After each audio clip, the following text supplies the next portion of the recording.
The most difficult invention is simplicity. Before the light bulb, Thomas Edison had the dim idea of building concrete pianos. Dig down into history's trash heap, you'll even find a motor that could run on peanut oil. The German scientist who made it was so sure it would work, he gave the engine his last name, Diesel. We can really start standardizing that.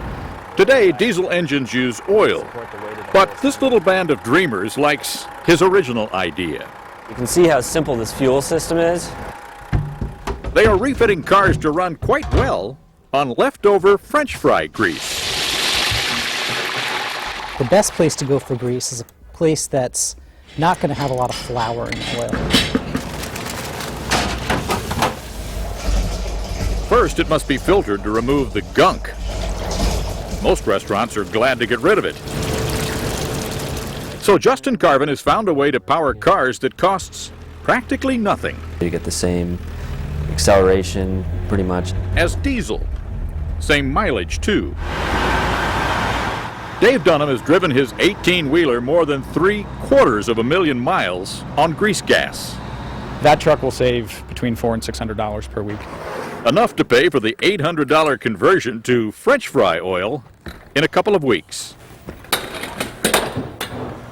Carvin dreamed up all this when he was a college student in Western Massachusetts, studying simple ideas that have changed the world.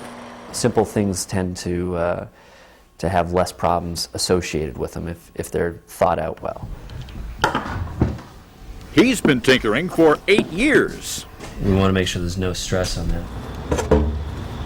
Running a car on cooking oil is not as easy as pumping Mazola into the tank.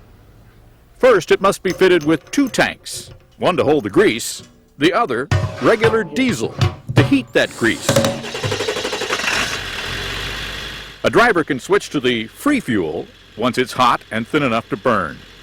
Okay, I'm out in Montana and I'm running out of grease gas and there's no diner nearby. What happens?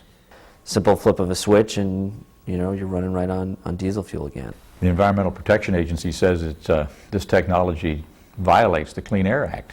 They take a stance of guilty until proven innocent. Initial tests do indicate that grease gas is cleaner than diesel. So business is cooking.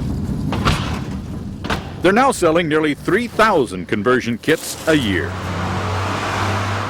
Justin painted houses to help bankroll the business, and when it grew, hired laid-off factory workers, offering them retirement and full medical benefits. They began in a garage, and now have a factory of their own.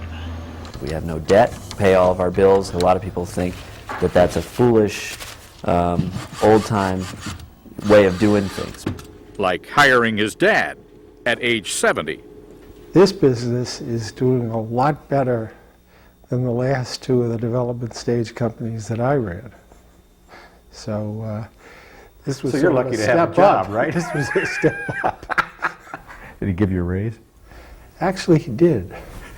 Time will tell whether my approach is sensible. Whether more of us will get our gas from the local diner, not the Middle East. For today, Bob Dotson, NBC News, with an American story in East Hampton, Massachusetts.